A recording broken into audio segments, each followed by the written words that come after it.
미국 포브스에서 발표한 2025년 선진국 순위 탑10. 아무도 예상하지 못한 결과에 일본 전체가 큰 충격에 빠졌습니다. 항상 아시아 최고의 자리를 지켜오던 일본. 2025년 역사상 처음으로 일본의 자리를 빼앗은 나라가 등장한 것인데요. 그 나라는 바로 우리 대한민국이었습니다.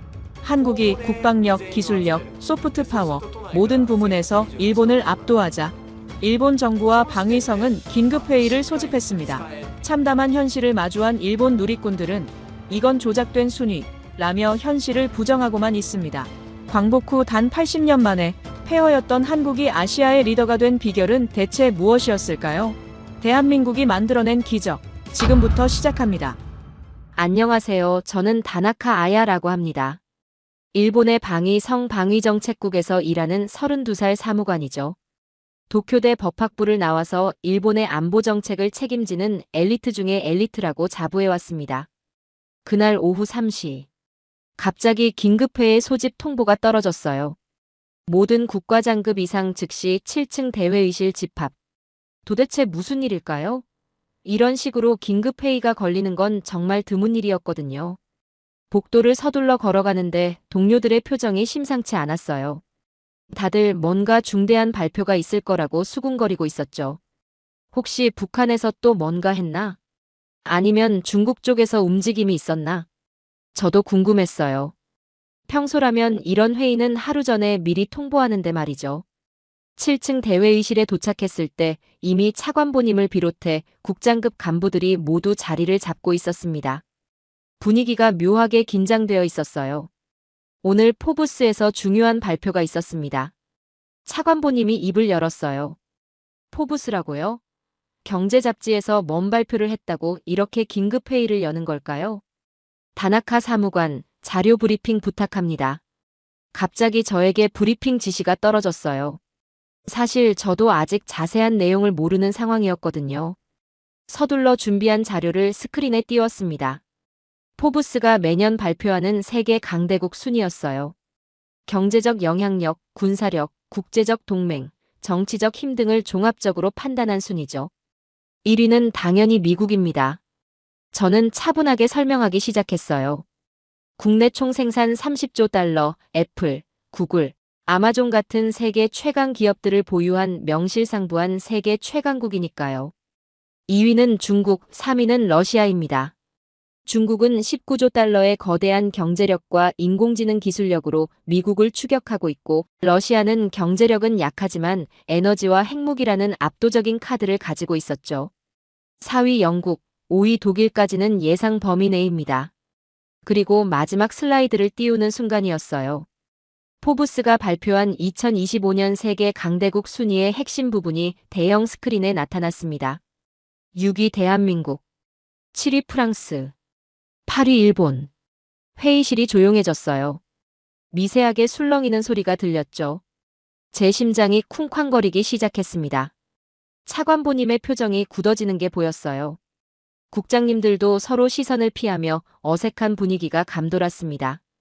이것이 오늘 긴급회의를 소집한 이유입니다. 차관보님이 무겁게 말씀하셨어요. 아, 그래서 이렇게 급하게 회의를 연 거구나. 한국이 일본을 추월했다는 건 단순한 순위 변동이 아니었어요. 반도체, 첨단 산업, 배터리 분야에서의 기술력, K-팝과 K-드라마로 대표되는 소프트 파워, 그리고 최근 전 세계에서 주목받고 있는 한국 방산 무기들까지 모든 영역에서 고른 성장을 보이는 아시아의 독일 같은 모습이었죠. K-팝 등 일시적 소프트 파워 거품이 과대평가된 수치로 보입니다. 저는 태연한 척 말을 이어갔어요. 실질적인 군사력과 기초산업력은 여전히 일본이 앞서고 있습니다. 하지만 속으로는 당황스러웠어요. 한국이 일본보다 높다니. 도대체 어떻게 된 일일까요?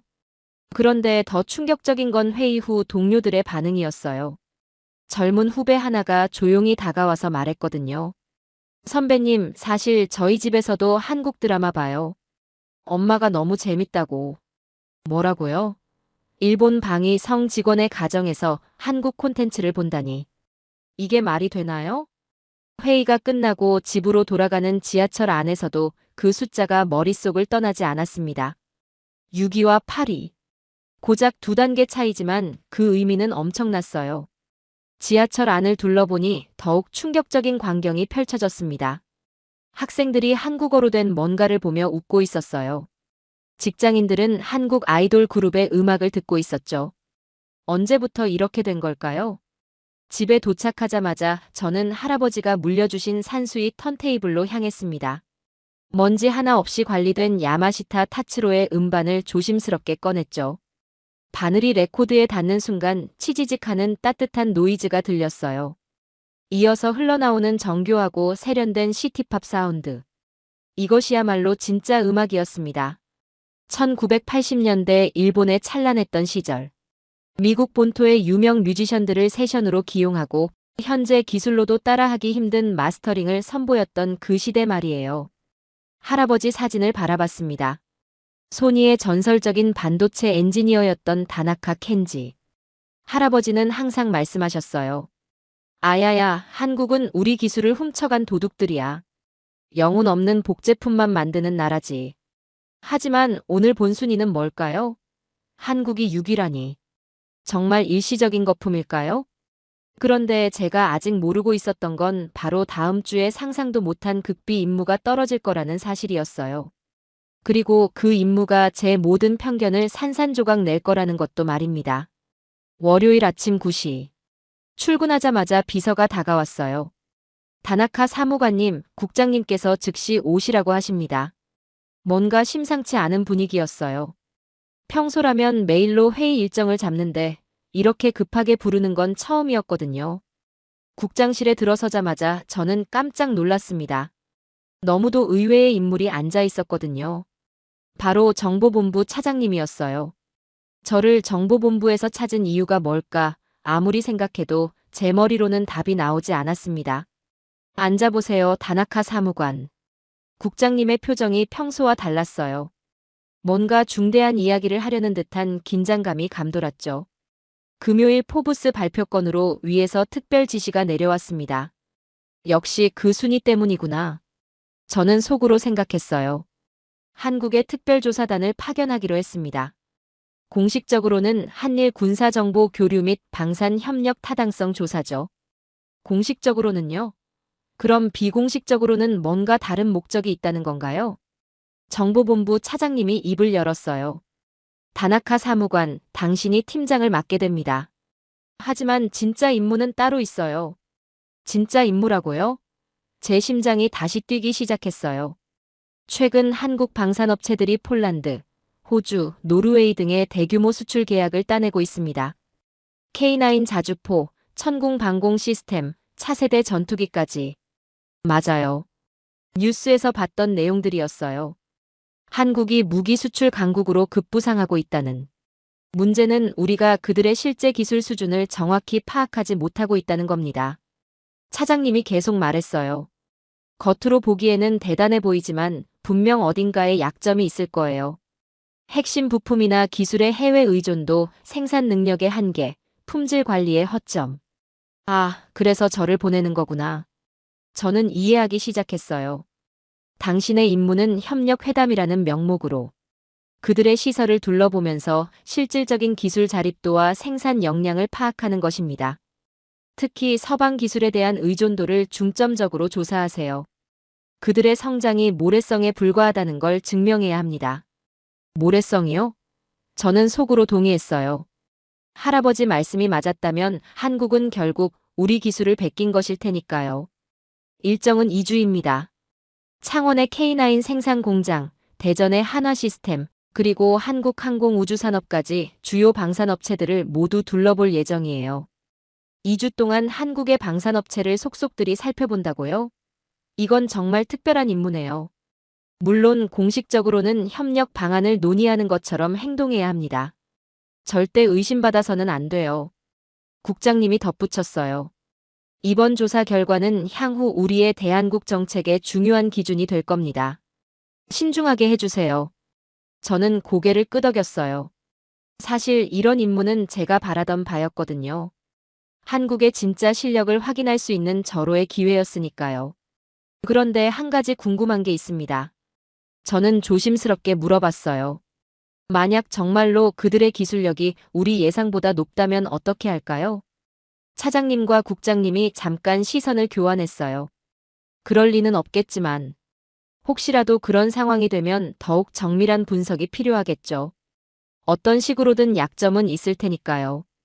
그날 오후 내내 저는 한국 방산업체들에 대한 자료를 검토했어요. 현대로템의 K2 흑표 전차, 한화시스템의 천공 방공 미사일, 한국항공우주산업의 KF-X 전투기. 이름만 들어도 화려한 무기들이 즐비했어요. 하지만 제 눈에는 여전히 의문투성이었죠. 이 모든 게 정말 순수 한국 기술일까? 분명 어딘가에 서방 기술에 대한 의존성이 숨어 있을 거예요.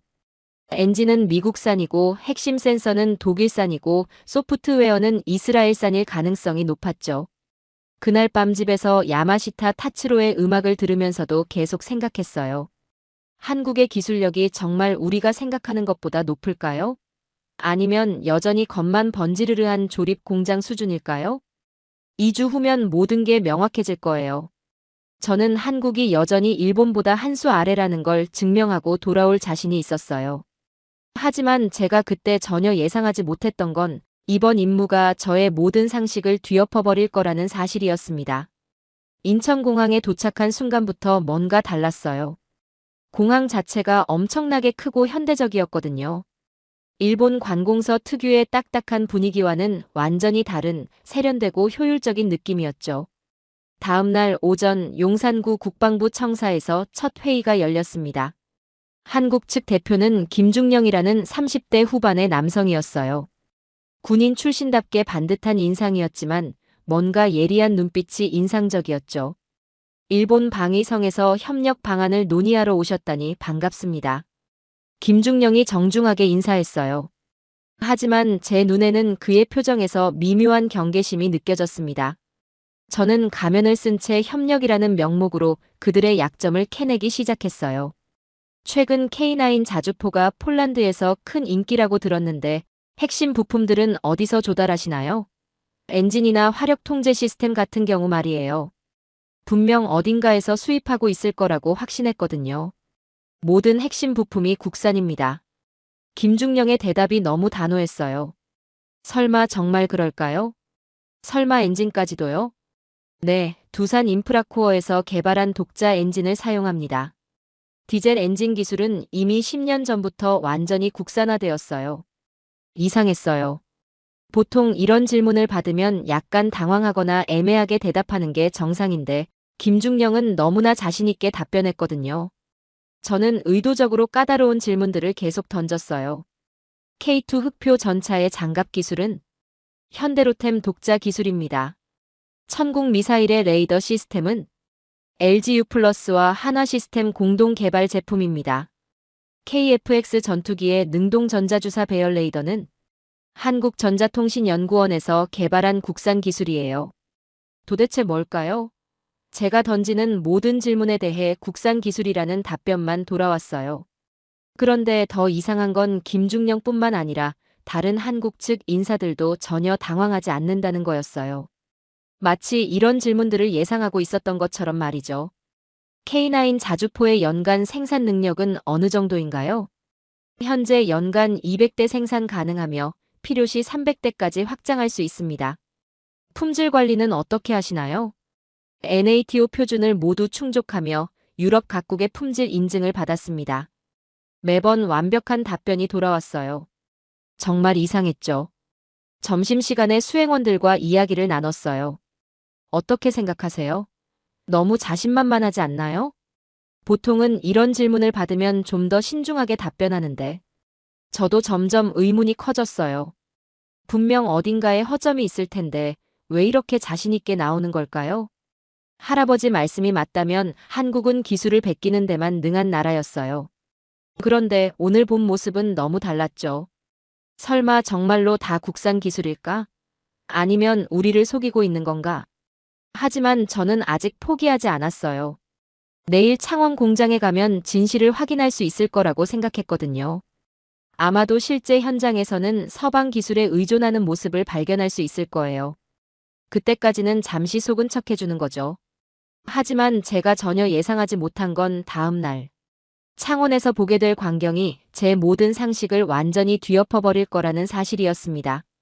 다음 날 아침 일찍 창원으로 향하는 고속버스에 올랐어요.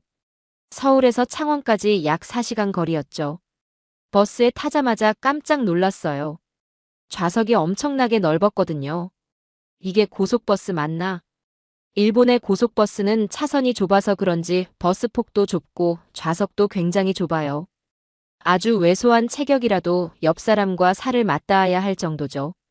그래서 예약할 때 성별을 선택하는 경우가 많고 남성 손님 옆자리에는 여성이 예약할 수 없을 때도 많거든요. 그런데 한국 고속버스는 완전히 달랐어요. 좌석이 넓을 뿐만 아니라 등받이도 거의 평평하게 눕혀졌죠. 일본보다 훨씬 편하네. 더 놀라운 건 가격이었어요. 서울에서 창원까지 2만 원 정도. 일본 같으면 최소 1만 엔은 받을 거리인데 말이에요. 일본 고속버스는 시내버스처럼 정류소가 많아서 정체도 심하고요. 그런데 한국은 고속도로로 쭉 달리니까 빠르기까지 했어요. 버스 하나만 봐도 이 정도 차이가 나는구나. 창원 하나시스템 공장에 도착했을 때 첫인상은 그냥 평범한 중견기업 공장 같았어요. 큰 기대는 없었죠. 하지만 공장 안으로 들어서는 순간 제 눈이 휘둥그레졌습니다. 이게 뭐지? 거대한 로봇팔들이 마치 발레를 하듯 정교하게 움직이며 K9 자주포를 조립하고 있었어요. 사람은 거의 보이지 않았죠. 거의 완전 자동화된 미래형 공장이었습니다. 이 라인에서는 하루에 몇 대나 생산하나요? 저는 놀란 마음을 숨기며 물어봤어요.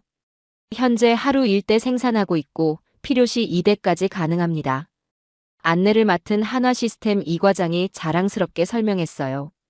제가 상상했던 건 서방 부품들을 단순 조립하는 라인이었어요. 그런데 눈앞에 펼쳐진 건 완전히 다른 세계였죠. 저기 보이는 대형 가공 기계들도 국산인가요?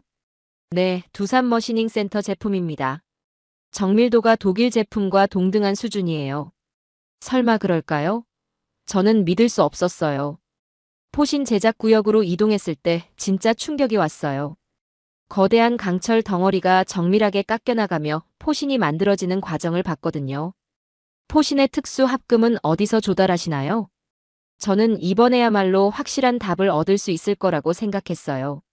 이런 고급 합금은 분명 독일이나 미국에서 수입할 거니까요. 포스코에서 독자 개발한 특수강입니다. 뭐라고요? 포스코가 특수강까지 만든다고요? 열처리 공정은 어떻게 하시나요? 이런 기술은 보통. 그때 옆에서 20대 후반으로 보이는 젊은 엔지니어가 나섰어요. 저희가 10년 전 독자 개발하여 이미 3세대 개량을 마친 기술입니다. 그의 목소리에는 한치의 망설임도 없었어요. 마치 너무나 당연한 걸 설명하는 것처럼 말이죠. 10년 전이라고요? 저는 당황했어요. 10년 전이면 2015년인데 그때부터 이런 기술을 가지고 있었다는 건가요? 특수강 개발부터 열처리, 정밀 가공까지 모든 공정이 순수 국내 기술입니다. 처음엔 독일 기술을 참고했지만 지금은 오히려 독일보다 앞선 부분도 있어요. 독일보다 앞섰다고요? 이건 정말 믿기 힘든 이야기였어요. 엔지니어가 태블릿을 꺼내더니 여러 자료들을 보여줬어요. 특허 등록증, 기술 개발 연역, 성능 테스트 결과까지. 모든 게 진짜였어요. 오후에는 K9 자주포의 실제 시험 사격을 봤어요. 40km 떨어진 표적을 정확히 명중시키는 모습이었죠. 명중률이 어느 정도인가요? 첫 발 명중률 95%입니다. 95%라고요? 이건 세계 최고 수준 아닌가요? 그날 저녁 호텔로 돌아가는 길에 저는 완전히 혼란스러웠어요. 제가 찾으려던 약점은 어디에도 없었어요. 오히려 상상했던 것보다 훨씬 뛰어난 기술력을 확인했죠. 내가 뭔가 놓치고 있는 건가? 아니면 정말로. 그때 문득 할아버지 말씀이 떠올랐어요. 한국은 우리 기술을 훔쳐간 도둑들이야. 하지만 오늘 본 건 도둑질이 아니라 정당한 기술 개발의 결과 같았어요. 제 임무는 실패했습니다. 약점을 찾으러 왔다가 오히려 강점만 확인하고 말았죠. 하지만 이건 아직 시작에 불과했어요. 앞으로 더 큰 충격이 저를 기다리고 있다는 걸 저는 전혀 몰랐거든요. 창원에서의 충격이 가시기도 전에 더 큰 혼란이 저를 기다리고 있었어요. 그날 저녁 호텔로 돌아왔을 때였죠. 로비에서 함께 온 젊은 후배들이 모여 앉아 뭔가를 보며 웃고 떠들고 있었어요. 뭘 그렇게 재밌게 보는 거예요? 다가가서 물어봤더니 후배 하나가 당황한 표정으로 핸드폰을 숨겼어요. 그냥 한국 드라마를 좀. 한국 드라마라고요? 일본 방위성 직원들이 한국 콘텐츠를 본다니. 그것도 업무 출장 중에 말이에요. 어떤 드라마인데요? 저는 호기심을 참을 수 없었어요. 사랑의 불시착이라는 건데. 재벌 2세가 패러글라이딩 사고로 북한에 떨어져서 북한 장교랑 사랑에 빠지는 이야기예요. 정말 재밌어요. 후배의 눈이 반짝였어요. 마치 뭔가 대단한 걸 발견한 것처럼 말이죠. 심지어 하시모토 전 오사카 시장도 16회를 한 번에 다 봤다고 하더라고요. 평소 드라마 안 보시는 분인데 말이에요. 저는 당황스러웠어요. 제가 저급하다고 무시했던 K컬처가 이미 우리 조직의 심장부까지 스며든 것이었거든요. 심지어 극우 정치인까지 매료시킬 정도였다니요. 다음 날 일정은 판문점 견학이었어요. 비무장지대에서 분단의 현실을 직접 보는 시간이었죠. 버스 안에서 한국 측 가이드가 설명하기 시작했어요. 저 철조망 너머가 북한입니다. 70년 넘게 대치하고 있는 상황이죠. 그때 옆에 앉은 한국 해군 장교가 조용히 말을 건넸어요. 일본은 참 부러워요. 부럽다고요? 뭐가 부럽다는 거죠? 우리는 일본처럼 한 가지를 완벽하게 팔 시간이 없었습니다. 장교가 철조망을 바라보며 계속 말했어요. 경제, 군사, 기술, 문화. 모든 전선에서 동시에 강해지지 않으면 생존할 수 없었으니까요. 생존이라는 단어가 제 머리를 강타했어요. 그제야 이해하기 시작했거든요. 제가 근본 없음이라고 비웃었던 한국의 모습이 사실은 처절한 총력전의 결과물이었다는 걸 말이에요. 일본은 미국이라는 우산 아래서 경제만 생각하면 됐잖아요. 우리는 달랐어요. 잠깐이라도 한 분야에서 뒤처지면 나라 자체가 위험해졌으니까요. 장교의 말이 계속됐어요. 그래서 반도체도 해야 하고, 조선업도 해야 하고, 자동차도 해야 하고, 문화도 키워야 하고, 무기도 만들어야 했어요. 모든 걸 다 잘해야만 살아남을 수 있었거든요. 저는 입을 다물 수 없었어요. 그동안 제가 한국을 바라보던 시각이 얼마나 편협했는지 깨닫기 시작했거든요. 빨리빨리 문화를 아세요? 장교가 웃으며 물어봤어요. 일본 사람들은 그걸 조급함이라고 하더라고요. 하지만 우리에게는 조급함이 아니라 절박함이었어요. 그날 밤 호텔방에서 저는 혼자 생각에 잠겼어요. 한국이 보여주는 모든 면이 새로운 의미로 다가왔거든요. K-팝은 단순한 유행이 아니라 총성 없는 전쟁을 위한 또 다른 무기였고, 급속한 기술 발전은 생존을 위한 필사적인 노력이었던 거죠. 러시아처럼 한두 가지만 극단적으로 강한 것이 아니라 독일처럼 모든 분야에서 안정적이고 강력한 힘을 갖춘 나라. 한국이 바로 아시아의 독일과 같은 모습이라는 걸 인정하지 않을 수 없게 됐어요. 하지만 아직도 의문은 남아 있었어요. 정말 한국의 모든 것이 순수한 자체 기술일까요? 할아버지가 말씀하셨던 그 이야기는 대체 뭐였을까요? 그런데 며칠 후, 저는 상상도 못한 진실과 마주하게 될 줄 몰랐어요. 다음 날은 대전에 있는 한화시스템 본사를 방문하는 날이었어요. 천궁 방공 미사일 시스템을 개발한 곳이죠. 버스를 타고 이동하면서 저는 계속 생각에 잠겨 있었어요. 어제 판문점에서 들은 그 해군 장교의 말이 머릿속을 떠나지 않았거든요. 모든 전선에서 동시에 강해져야 생존할 수 있었다는 그 말이에요. 점심시간에 한국 측에서 대전의 명물이라며 성심당이라는 빵집에 데려갔어요. 1956년부터 시작된 대전의 자부심입니다 라고 소개하더라고요. 들어가 보니 정말 놀랐어요. 빵집 하나에 이렇게 긴 줄이 서 있다니. 매출이 무려 1천억 원을 넘는다고 하더라고요. 비프랜차이즈 빵집으로는 전국 1위라는 거예요. 튀김소보루라는 빵을 하나 먹어봤는데 정말 맛있었어요. 더욱 놀라운 것은 가격이었어요. 1,700원? 200엔도 안 되는 가격에 이런 퀄리티라니. 일본이라면 최소 500엔은 받을 만한 수준이었거든요. 빵 하나도 이 정도 퀄리티구나라는 생각이 들었죠. 놀란 마음이 채 가시지도 않았을 때 한화 시스템에 도착했습니다. 그곳에서 브리핑을 들으면서 또 한 번 놀랄 수밖에 없었습니다. 천국 미사일의 요격 성공률이 95%라는 거예요. 이건 미국의 패트리어트 미사일과 맞먹는 수준이었죠. 레이더 기술은 어디서 도입하신 건가요? 저는 이번에도 의심의 눈초리로 물어봤어요. 자체 개발한 갈륨비소 반도체 기반 능동 위상 배열 레이더입니다. 이미 3세대까지 개발을 마쳤어요. 또다시 자체 개발이라는 답변이 돌아왔어요. 갈륨비소 반도체까지 자체 개발한다고요? 이건 정말 최첨단 기술인데 말이에요. 오후에는 실제 미사일 제작 라인을 봤어요. 완전 자동화된 공정에서 정밀한 부품들이 조립되는 모습이었죠. 마치 스위스 시계 공장을 보는 것 같았어요. 연간 생산 능력은 어느 정도인가요? 현재 연간 500기 생산 가능하며 수출 주문이 늘어나면 1000기까지 확장할 수 있습니다. 1000기라고요? 이 정도면 웬만한 국가의 전체 방공망을 구축할 수 있는 수준이었어요. 저녁에는 한국항공우주산업을 방문했어요. KF-X 전투기를 개발하는 곳이죠. 경납고에 들어서자 실물 크기의 KF-X가 눈앞에 나타났어요. 이게 정말 한국에서 만든 전투기인가? 겉보기에는 미국의 F-35나 유럽의 유로파이터와 전혀 차이가 없어 보였어요. 아니, 어떤 면에서는 더 세련되어 보이기까지 했죠. 엔진은 어디 제품인가요?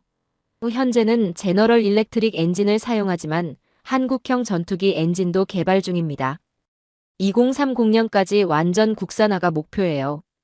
드디어 외국 기술을 찾았다고 생각했는데 그것도 곧 국산화한다는 답변이 돌아왔어요. 레이더나 항전 장비는 어떤가요? 모두 국산입니다. 특히 능동 전자주사 배열 레이더는 세계 최고 수준이라고 자부해요. 정말 이상했어요. 어디를 가든 모든 게 국산 기술이라는 답변만 돌아왔거든요. 그날 밤 호텔에서 저는 지금까지 본 것들을 정리해봤어요. 러시아는 에너지와 군사력에만 의존하고 있었죠. 중국은 규모는 크지만 아직 기술적으로는 선진국을 따라잡는 단계였고요. 일본은 제조업에 특화되어 있지만 문화나 소프트 파워는 약했어요. 그런데 한국은 달랐어요. 산업, 기술, 문화, 군사력까지 모든 면에서 고르게 발전한 모습이었죠. 마치 독일처럼 말이에요.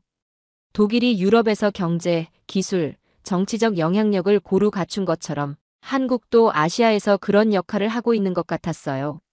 한국이 정말 아시아의 독일이 된 건가? 그때 문득 어제 해군 장교가 했던 말이 떠올랐어요. 모든 전선에서 동시에 강해져야 생존할 수 있었다는 그 말이에요. 그래서 한국은 한 분야에 치우치지 않고 모든 분야를 고르게 발전시켜온 거였어요. 하지만 여전히 의문은 남아있었어요. 할아버지가 말씀하셨던 한국은 우리 기술을 훔쳐간 도둑들이라는 이야기는 뭐였을까요? 그런데 제가 전혀 예상하지 못한 건 바로 며칠 후에 그 의문이 완전히 다른 방식으로 해결될 거라는 사실이었어요. 한국 방문 마지막 날 송별 만찬이 열렸어요. 서울의 한 고급 한정식 집이었죠. 한국 측에서 정성스럽게 준비한 자리라고 했어요. 저는 2주 동안의 경험을 정리하며 복잡한 심정으로 참석했어요. 제가 찾으려던 약점은 어디에도 없었고 오히려 상상 이상의 기술력만 확인했거든요. 만찬장에 도착하니 한국 측 관계자들뿐만 아니라 몇몇 기업인들도 함께 자리했어요. 그 중에서도 눈에 띄는 분이 계셨죠. 70대로 보이는 백발의 할아버지였는데 소개를 들어보니 중소방산 부품업체 회장이라고 했어요. 안녕하세요. 김태수입니다. 작은 회사를 운영하고 있어요. 김 회장이 정중하게 인사했어요. 겸손한 말투였지만 눈빛에서 범상치 않은 기운이 느껴졌죠. 식사를 하며 자연스럽게 대화가 이어졌어요. 저는 한국 방산업체들의 기술력에 대해 감탄을 표했죠. 정말 놀라웠습니다. 이렇게 짧은 시간에 어떻게 이런 기술력을 갖추셨는지. 그때 김 회장이 조용히 물어봤어요. 혹시 성함이 어떻게 되시나요? 다나카 아야입니다. 다나카라고요? 김 회장의 눈빛이 갑자기 달라졌어요. 뭔가 중요한 걸 떠올린 것 같았죠. 혹시 할아버지께서 소니에서 일하셨나요? 어떻게 하셨을까요? 저는 깜짝 놀랐어요. 네, 맞습니다. 할아버지께서 소니의 반도체 엔지니어셨어요. 김 회장이 잠시 침묵했어요. 그리고 떨리는 목소리로 말했죠. 저와 함께 오실 수 있을까요? 보여드리고 싶은 게 있어요. 다른 참석자들에게 양해를 구하고 김 회장을 따라 나섰어요. 그가 데려간 곳은 근처에 있는 작은 사무실이었어요. 제 회사 사무실입니다. 잠깐만 기다려주세요. 김 회장이 벽면의 낡은 금고를 열었어요. 그리고 조심스럽게 빛바랜 노트 한 권을 꺼냈죠. 이걸 보세요.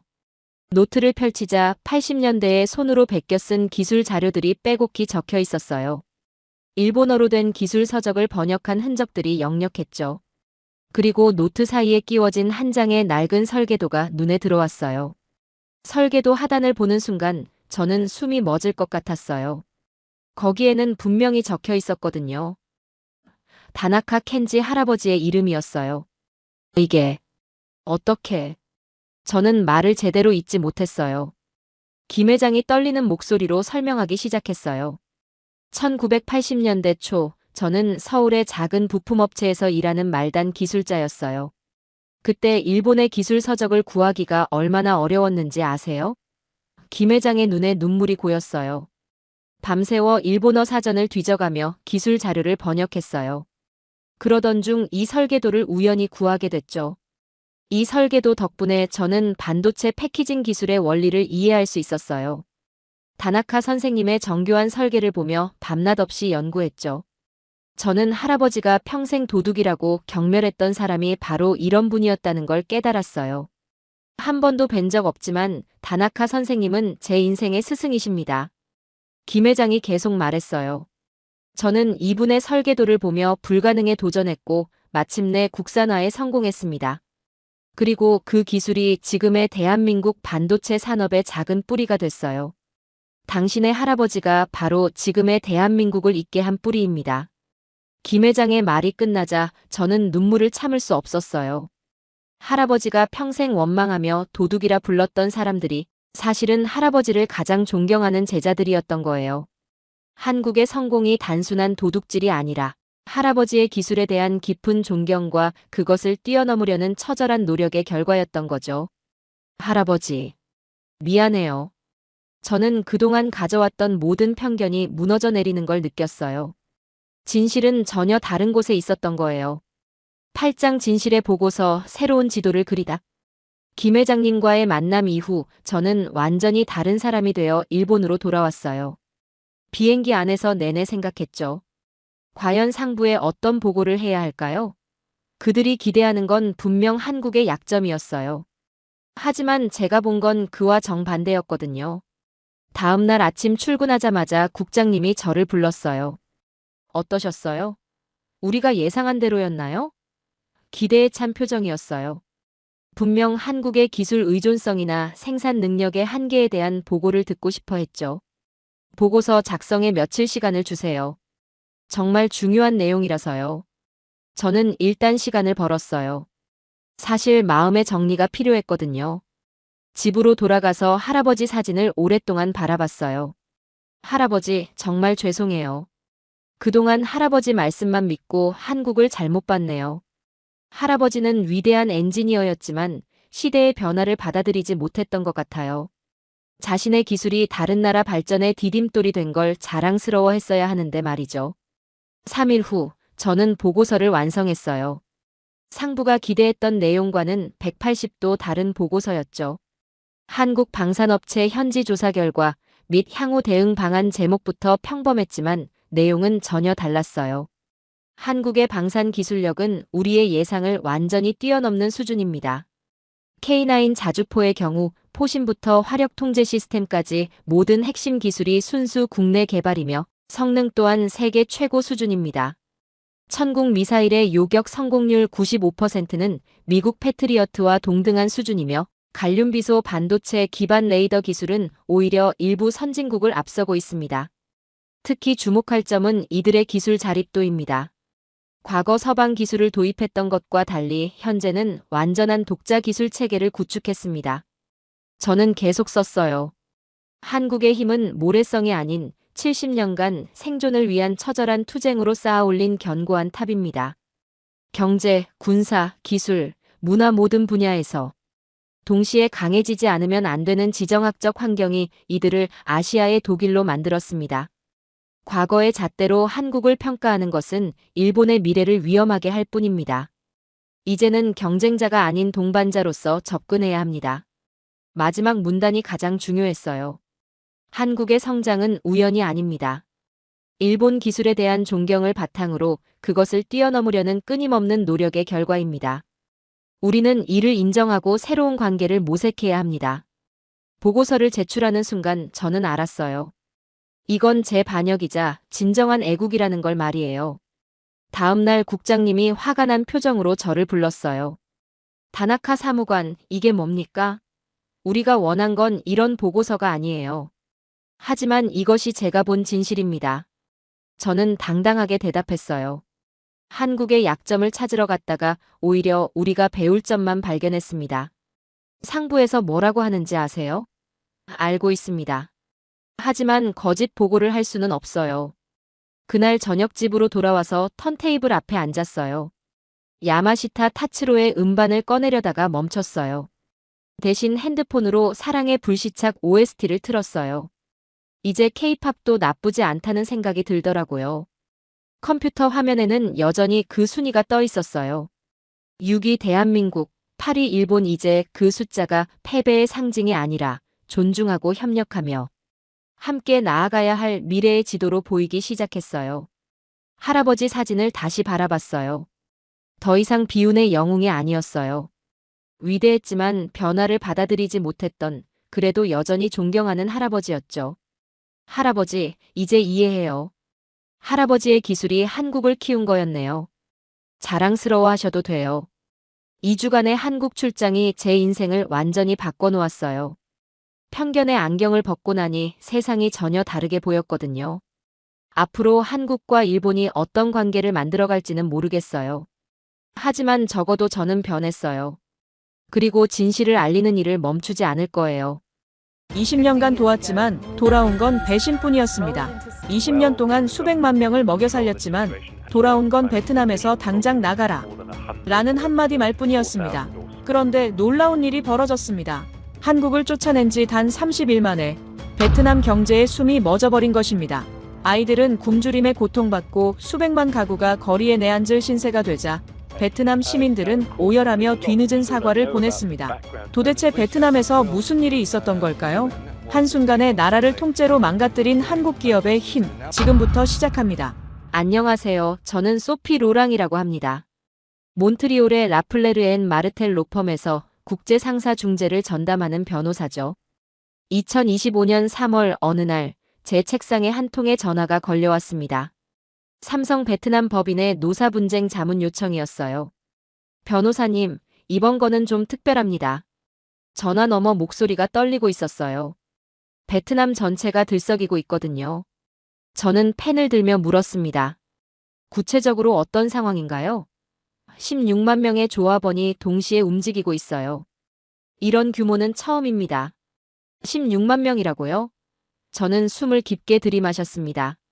제가 지금까지 다뤄온 사건 중 가장 큰 규모가 2만 명이었거든요. 하지만 더 놀라운 건 그 다음이었어요. 박린성의 삼성전자 베트남 공장, 타이응 우엔성의 삼성전자 타이응 우엔 공장, 호치민의 삼성전자 호치민 복합단지까지. 베트남 내 거의 모든 삼성 사업장이 동시에 마비됐습니다. 제 손에 있던 펜이 떨어졌어요. 이건 보통 일이 아니었습니다. 저는 즉시 하노이행 항공편을 예약했습니다. 비행기 안에서 자료를 검토하는데 옆자리 승객이 말을 걸어왔어요. 베트남 가세요? 요즘 거기 대단한 일이 벌어지고 있던데요. 어떤 일이죠?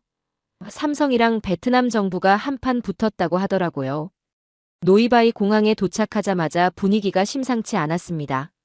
공항 곳곳에 경찰들이 서 있었고 뉴스 화면마다 삼성 관련 보도가 나오고 있었어요. 택시를 타고 시내로 향하는 길에 서툰 베트남어로 기사에게 물었습니다. 삼성. 뉴스. 많이. 기사는 한숨을 쉬며 답했어요. 아가씨, 온 나라가 난리예요. 총리님도 나서셨거든요. 우리 동네 사람들도 매일 이 이야기만 해요. 다행히 기사가 영어를 조금 할 줄 알았어요. 총리가 직접 나섰다고요? 네, 텔레비전에서 직접 연설했어요. 삼성더러 각성하라고 하더라고요.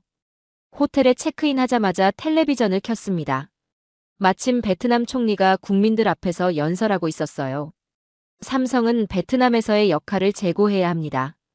우리 노동자들의 정당한 요구를 무시해서는 안 됩니다.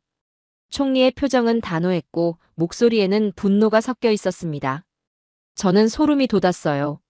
한 나라의 총리가 특정 기업을 대놓고 압박하고 있다니. 이건 단순한 노동 분쟁이 아니라 국가 대 기업의 전면전이었습니다. 박린, 타이응우엔, 호치민 전체를 볼모로 잡은 거대한 압박이었죠. 다음 날 아침 삼성 베트남 법인 사무실로 향했습니다. 엘리베이터 안에서 한국인 직원들의 대화를 들을 수 있었어요. 본사에서는 뭐라고 하던가요? 아직 지켜보자는 입장이에요. 하지만 이상해요. 20년 넘게 잘 지내왔는데 갑자기 왜 이러는 거죠? 뭔가 다른 이유가 있을 것 같아요. 회의실에서 만난 삼성 임직원들은 저에게 상황을 자세히 설명했습니다. 로랑 변호사님, 이번 사태는 전례가 없어요. 노조 위원장 레반 훙이 말도 안 되는 요구를 하고 있거든요. 어떤 요구인가요? 그건 직접 들어보셔야 할 것 같아요. 믿기 어려우실 거예요. 하지만 제가 정말 궁금한 건 따로 있었습니다. 베트남 정부가 이렇게까지 강하게 나오는 진짜 이유가 뭘까? 20년 넘게 베트남 경제 발전에 기여해온 삼성을 상대로 왜 이런 무리수를 두는 걸까? 그날 밤 호텔방에서 저는 창밖을 바라보며 생각했어요. 하노이의 찬바람이 창문을 거세게 흔들고 있었습니다. 마치 앞으로 벌어질 거대한 폭풍을 예고하는 것 같았죠. 저는 아직 모르고 있었어요. 이 바람이 얼마나 무서운 결과를 가져올지 말입니다. 다음 날 아침, 저는 베트남 노조와의 첫 협상 테이블에 앉았습니다. 회의실 문이 열리자 레반 훙이 당당하게 들어왔어요. 키가 크고 목소리가 우렁찬 전형적인 선동가의 모습이었습니다. 소피 로랑 변호사님이시군요. 레반 훙이 악수를 청하며 말했어요. 저는 16만 베트남 노동자의 대변인 레반 훙입니다. 그의 눈에는 이상한 확신이 차 있었어요. 마치 이미 승부가 끝난 것처럼 말이죠. 협상에 앞서 우리의 요구사항부터 들어보시죠. 레반 훙이 두꺼운 서류 뭉치를 제 앞에 던지듯 놓았습니다. 이것은 박린의 디스플레이 공장부터 호치민의 가전 공장까지 우리 16만 조합원의 피와 땀에 대한 정당한 보상 목록입니다. 저는 서류를 펼쳐보는 순간 눈을 의심했어요. 첫 번째 항목부터가 말이 안 됐거든요. 전 조합원에게 매년 출시되는 최신형 스마트폰을 무상으로 지급하라고요? 심지어 가장 비싼 갤럭시 폴드 모델로요? 저는 목소리를 높이지 않으려고 애썼습니다. 레반 훙 위원장님, 이건 법적 근거가. 법적 근거요? 레반 훙이 테이블을 탁 치며 일어났어요. 변호사님, 우리가 만든 제품을 우리가 쓰는 게 뭐가 잘못됐습니까? 우리 손으로 조립한 갤럭시를 우리가 사서 써야 한다는 게 말이 됩니까? 두 번째 항목은 더 가관이었습니다. 호치민 공장에서 생산되는 8K QLED TV와 비스포크 냉장고를 조합원 대상으로 원가 이하 제공. 저는 계산기를 두드려 봤어요. 16만 명에게 이런 혜택을 준다면 수조 원이 들어갈 거였습니다. 원가 이하 제공이요? 그럼 회사는 손해를 감수하면서 제품을 팔라는 건가요? 제가 묻자 레반 훙이 비웃듯 말했어요. 손해요? 삼성이 베트남에서 얼마나 많은 이익을 챙겨갔는데 그까짓 것도 못 해줍니까? 세 번째 항목에서는 정말 기가 막혔습니다. 박린과 타이응우엔 스마트폰 공장에 여름철 폭염을 대비한 에어컨 완비 대형 낮잠 시설 의무 구축. 저는 서류를 다시 읽어봤어요. 낮잠 시설이라고 확실히 적혀 있었거든요. 낮잠 시설이요? 근무 시간에 잠을 자겠다는 말씀인가요? 베트남 날씨가 얼마나 더운지 아세요? 우리 노동자들이 쓰러져가면서 일하고 있어요. 시원한 곳에서 좀 쉬게 해달라는 게 그렇게 과한 요구입니까? 마지막 항목에서는 정말 말문이 막혔습니다. 한국의 명절인 추석을 삼성 베트남 특별 유급 휴일로 지정. 저는 레반 훙을 쳐다봤어요. 위원장님, 추석은 한국 명절이에요. 베트남과는 상관없는. 상관없다고요? 레반 흥의 목소리가 더 커졌어요. 우리가 한국 회사에서 일하는데 한국 문화를 배우면 안 됩니까? 이것도 국제화 아닙니까? 그의 논리는 정말 기가 막혔어요. 저는 심호흡을 하며 차분하게 말했습니다. 위원장님, 이 요구안들은 법적 근거가 전무합니다. 선의의 협상 원칙에도 위배되고요. 법적 근거요? 우리에게는 16만 노동자의 뜻이라는 근거가 있어요. 이게 베트남 노동자의 진짜 목소리입니다. 회의실 안이 순간 조용해졌어요. 레반 흥이 저를 빤히 쳐다보며 말했습니다. 변호사님, 삼성이 우리 요구를 들어주지 않으면 어떤 일이 벌어질지 아세요? 망림부터 호치민까지 모든 공장이 멈춥니다. 베트남 정부도 우리 편이에요. 저는 그 순간 깨달았어요. 이건 협상이 아니라 일방적인 통보였습니다. 레반 흥은 처음부터 타협할 생각이 없었어요. 그는 이미 승리를 확신하고 있었거든요. 하지만 저는 몰랐습니다. 이 터무니없는 요구들이 얼마나 큰 재앙의 시작이 될지를요. 협상이 결렬된 후 저는 호텔로 돌아와 클라이언트의 리스크를 파악하기 위해 삼성의 과거 자료를 샅샅이 검토하기 시작했습니다. 솔직히 말하면 저는 삼성을 그냥 해외에 공장 몇 개 세운 기업 정도로 생각했어요. 하지만 첫 페이지를 넘기는 순간 제 편견이 산산조각 났습니다. 이게 정말 저는 모니터 앞에서 중얼거렸어요. 보고서에는 단순한 공장 운영 기록이 아닌 베트남의 산업 지도를 완전히 바꾼 거대한 역사가 기록되어 있었습니다. 박린성 옌퐁 공단의 협력업체 현황부터 살펴봤어요. 현지 부품업체 127개사, 고용 인원 총 8만 3천 명. 숫자만으로는 감이 안 왔는데 세부 내용을 보니 입이 벌어졌습니다. 원래 쌀만 기르던 농촌 마을의 작은 업체들이 삼성의 지원으로 스마트폰과 디스플레이에 들어가는 초정밀 부품을 생산하는 글로벌 강소기업으로 성장한 데이터였어요. 응우엔 티마이 씨 38세. 2005년 논농사를 짓던 농부였으나 삼성의 기술 지원으로 정밀 부품 회사를 설립. 현재 연매출 200억 원 규모로 성장. 한 명 한 명의 성공 스토리가 수백 페이지에 걸쳐 기록되어 있었습니다. 더 놀라운 건 교육 투자였어요. 타이응 우엔성 곳곳에 세워진 삼성 희망학교 자료를 보는데 정말 감동적이었습니다. 삼성 희망학교 1호 2007년 설립. 나쿠 지역 아동 3,000명이 무료로 코딩과 로봇공학을 배우고 있음. 사진 자료도 있었어요. 맨발로 뛰어다니던 시골 아이들이 최신 컴퓨터 앞에 앉아 진지하게 프로그래밍을 배우고 있는 모습이었죠. 이 아이들 중 상당수가 지금 삼성 베트남 법인에서 엔지니어로 일하고 있습니다. 연구개발 투자는 더욱 스케일이 달랐어요. 하노이 시내에 세워진 동남아 최대 규모의 연구개발센터 자료를 보니 소름이 돋았습니다. 베트남 최고 인재 1,200명이 차세대 갤럭시 기술을 연구 중. 지난해 특허 출원 847건. 이건 단순한 해외 공장이 아니었어. 저는 의자에 기대며 중얼거렸어요. 삼성은 지난 20년간 베트남 땅에 또 다른 삼성을 통째로 건설하고 있었던 거야. 인프라 투자 데이터는 더욱 충격적이었습니다. 박린성과 타이응 우엔성의 도로, 전력망, 통신망까지. 삼성이 공장을 지으면서 함께 건설한 인프라가 지역 전체를 바꿔놓았어요. 삼성 투자 이후 박린성 1인당 소득 400% 증가. 의료 지원 프로그램도 있었습니다. 삼성 의료봉사단 연간 무료 진료 8만 건. 베트남 오지까지 의료진 파견. 심지어 베트남 의대생들에게 장학금을 주고 한국에서 연수까지 시켜주고 있었어요. 저는 변호사로서의 냉정함과 한 인간으로서의 경외감 사이에서 혼란을 느꼈습니다. 20년간의 투자 총액을 보니 더욱 놀라웠어요. 누적 투자액 180억 달러, 간접 고용 효과 포함 총 고용 인원 50만 명. 이런 기업을 상대로 베트남은 도대체 왜 이런 무리수를 두는 거지? 저는 자료를 덮으며 생각했어요. 레반 흥의 황당한 요구사항들이 더욱 우스꽝스럽게 느껴졌습니다. 그날 밤 저는 호텔 침대에 누워서도 계속 생각했어요. 베트남 사람들이 이 모든 걸 모를 리 없는데 왜 갑자기 등을 돌리는 걸까? 분명 뭔가 더 큰 그림이 있을 거야. 하지만 저는 아직 몰랐습니다. 그 답이 얼마나 충격적일지를요.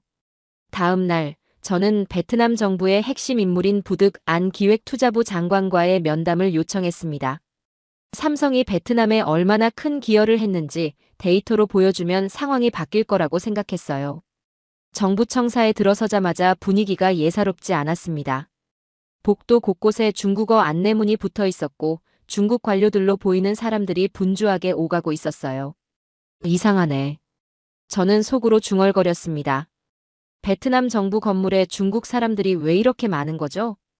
부득 안 장관은 50대 초반의 노련한 관료였어요. 미소를 띠고 있었지만 눈빛은 차가웠습니다. 로랑 변호사님, 멀리서 오셨군요.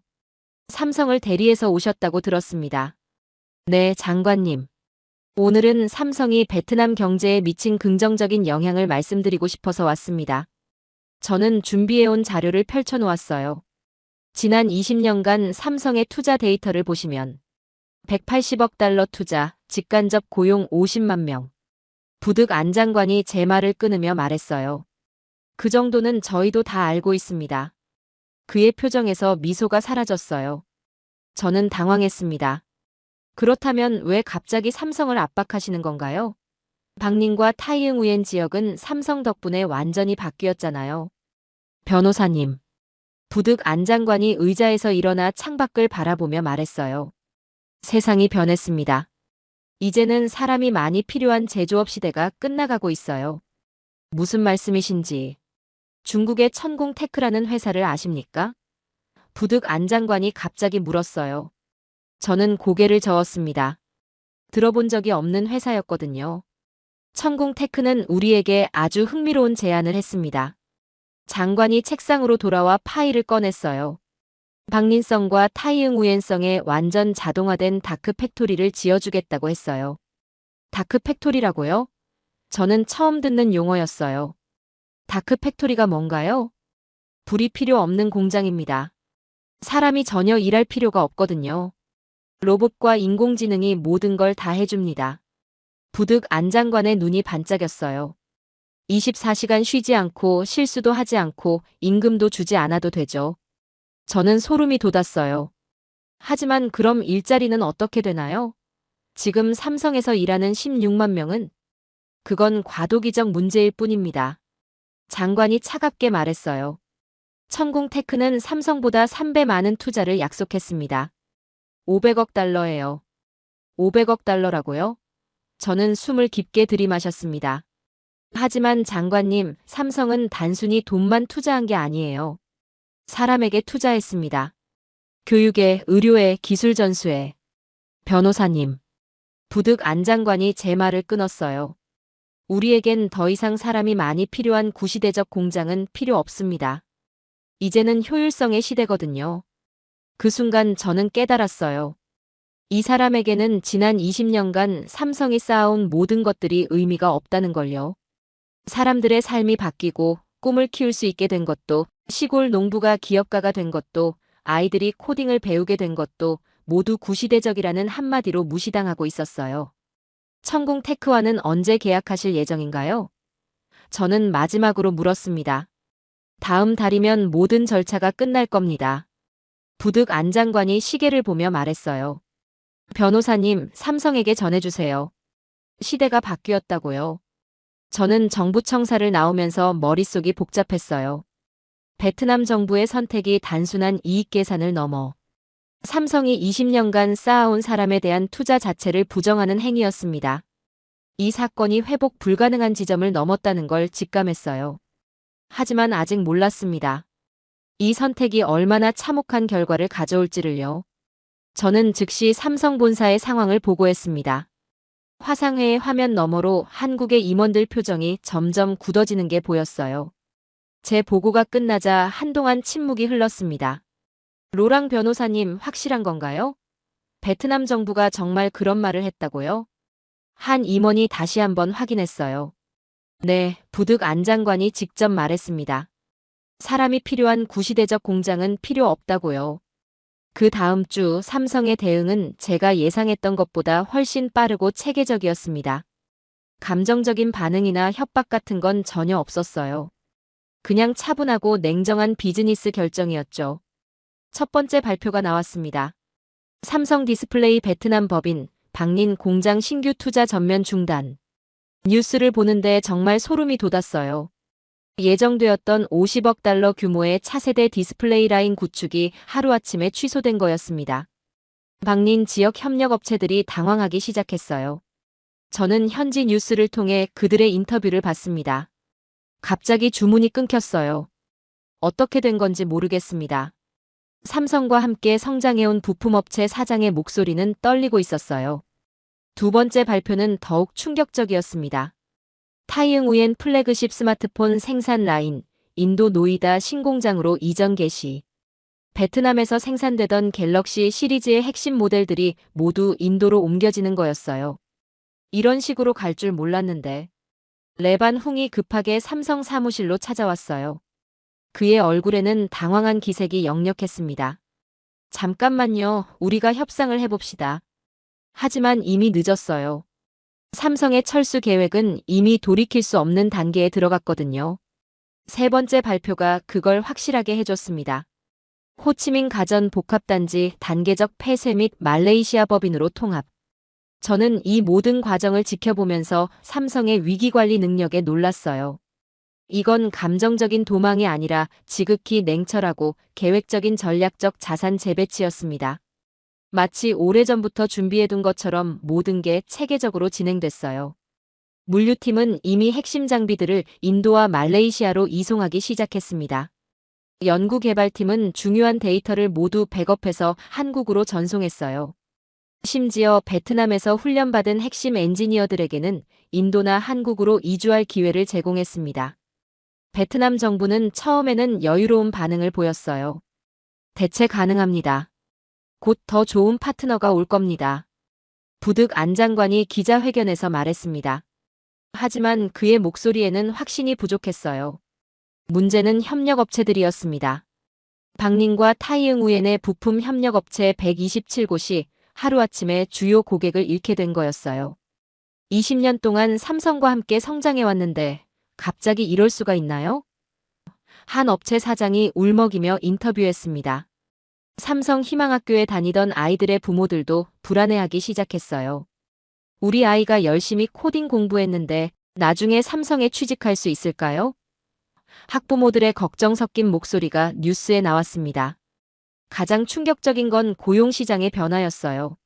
삼성이 철수를 발표한 지 일주일 만에 박린과 타이응우엔 지역의 실업률이 급격히 오르기 시작했습니다.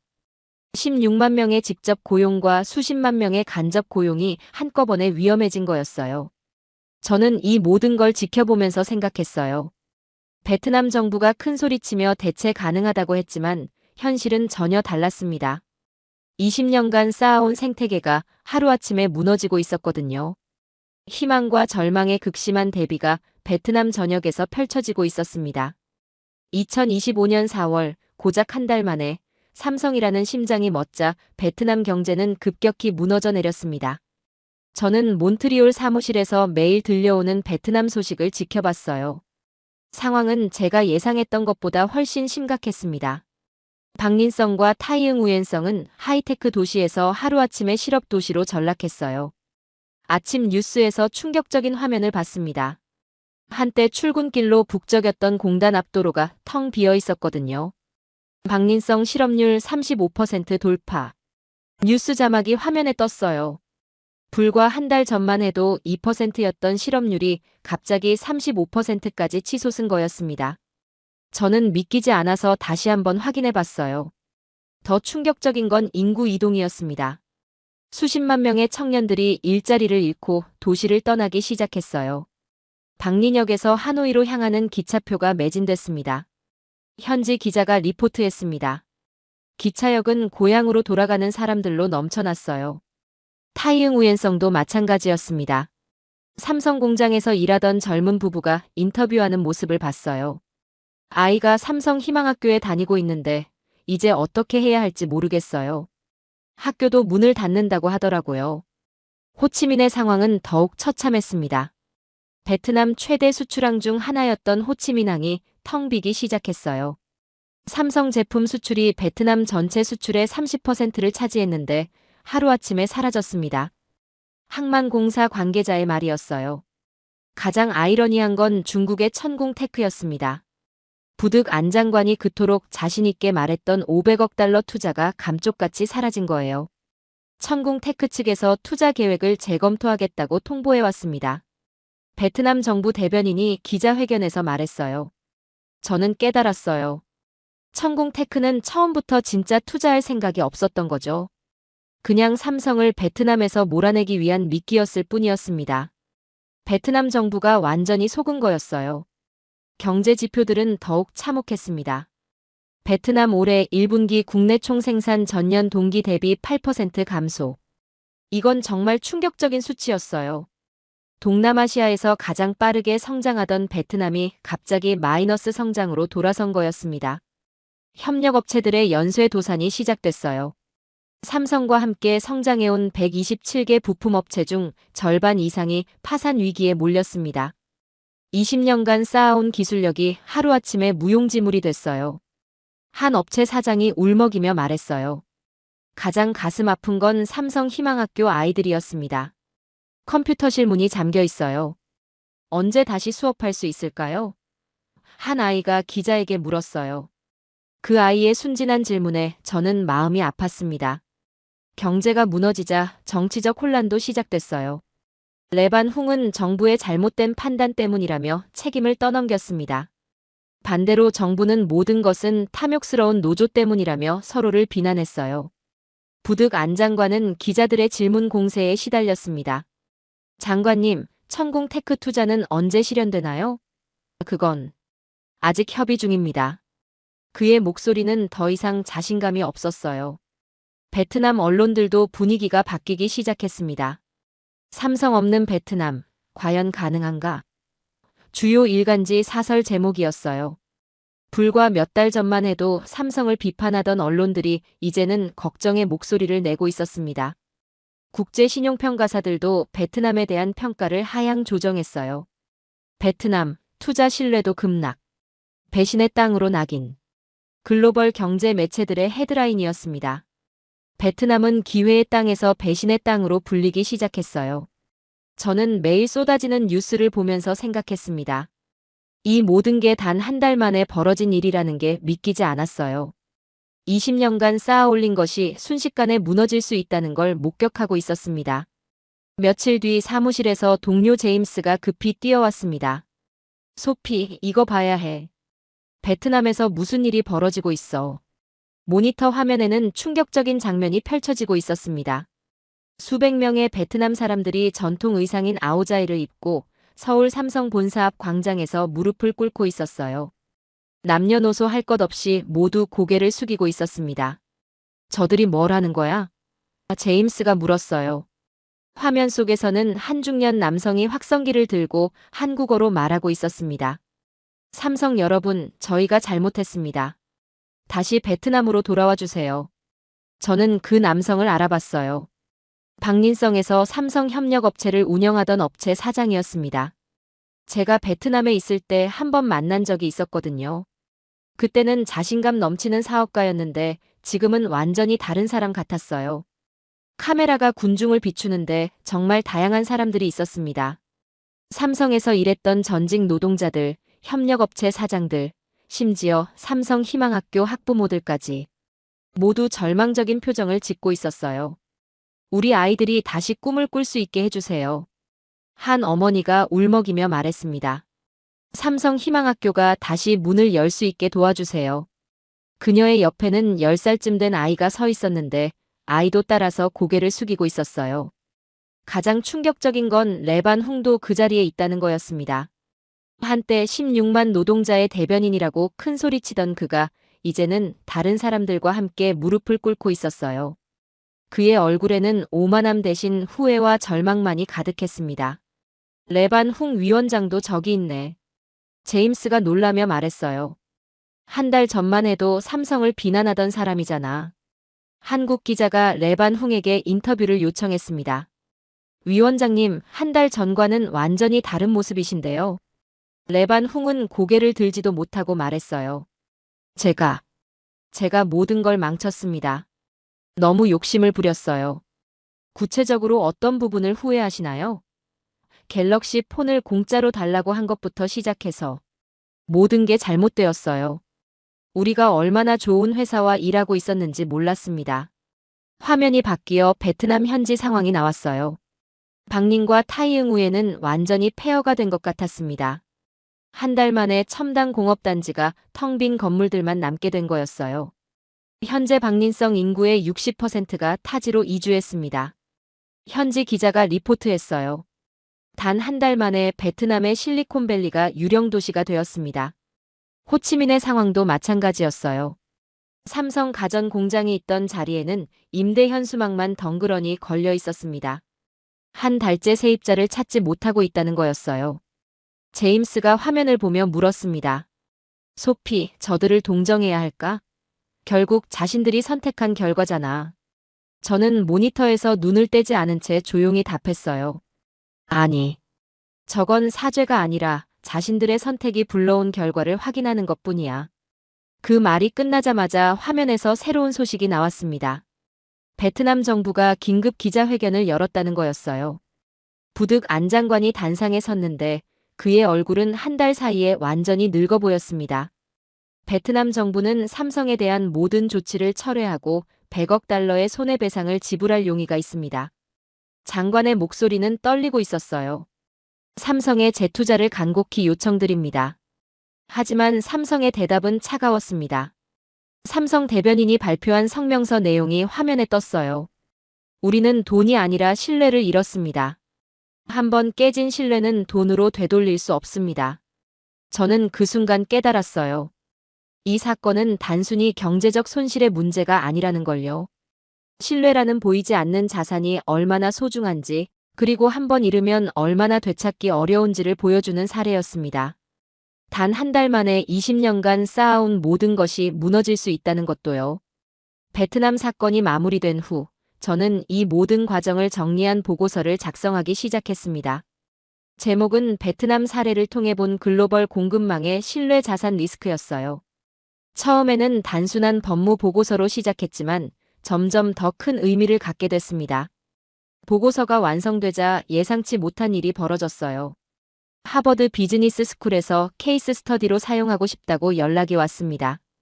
이어서 옥스퍼드, 와튼 스쿨에서도 같은 요청이 들어왔어요. 로랑 변호사님, 이 보고서가 글로벌 비즈니스계에 엄청난 파장을 일으키고 있어요. 제 상사가 흥분한 목소리로 말했습니다. 국제상공회의소에서 기조연설을 요청했거든요. 몇 주 후, 저는 제네바 국제상공회의소 컨퍼런스 단상에 서 있었습니다. 청중석에는 전 세계 주요 기업의 최고 경영자들과 각국 정부 관료들이 앉아 있었어요. 제가 이런 자리에 설 줄은 꿈에도 몰랐습니다. 신사숙녀 여러분. 저는 마이크 앞에서 천천히 말을 시작했어요. 저는 지난 몇 달간 베트남에서 벌어진 일을 직접 목격했습니다. 20년간 쌓아온 파트너십이 단 한 달 만에 무너지는 과정을 말이죠. 청중들의 표정이 진지해졌습니다. 우리는 베트남의 방린 타이응우엔에서 한 가지 중요한 사실을 배웠습니다. 21세기의 가장 중요한 산업 인프라는 항만이나 공장이 아니라는 것입니다. 그렇다면 무엇이 가장 중요한 인프라일까요? 저는 잠시 멈추고 청중들을 둘러봤어요. 바로 함께 성장하겠다는 파트너십과 신뢰입니다. 한 청중이 손을 들고 질문했습니다. 변호사님, 구체적으로 어떤 의미인지 설명해 주실 수 있나요? 물론입니다. 삼성은 베트남에 180억 달러를 투자했어요. 하지만 그보다 더 중요한 건 사람에 대한 투자였습니다. 저는 프레젠테이션 화면을 넘겼어요. 삼성이 베트남을 떠날 때 가져간 건 공장 설비뿐이었습니다. 하지만 남겨둔 건 무엇일까요? 훈련받은 인력, 축적된 기술, 구축된 네트워크였어요. 이 모든 것이 한순간에 가치를 잃었습니다. 독일 폭스바겐 최고 경영자가 질문했습니다. 그렇다면 기업들은 어떻게 이런 리스크를 관리해야 할까요? 핵심은 상호 의존성을 만드는 것입니다. 삼성이 베트남을 쉽게 떠날 수 있었던 이유는 이미 인도, 말레이시아에 대안이 있었기 때문이에요. 저는 다음 슬라이드로 넘어갔습니다. 하지만 베트남은 어땠을까요? 삼성을 대체할 수 있는 파트너가 있었나요? 중국의 천공테크는 처음부터 거짓 약속이었습니다. 베트남은 20년간 삼성에만 의존하는 구조를 만들어 놓고 갑자기 등을 돌린 거죠. 프랑스 토탈 에너지 회장이 끄덕이며 말했습니다. 결국 신뢰는 양방향이어야 한다는 말씀이군요. 정확합니다. 삼성은 베트남을 신뢰했기 때문에 20년간 계속 투자했어요. 하지만 베트남은 그 신뢰를 배신했습니다. 미국 애플 부사장이 질문했습니다. 그럼 앞으로 글로벌 기업들은 어떤 기준으로 투자지를 선택해야 할까요? 이 질문이야말로 제가 가장 하고 싶었던 이야기였어요.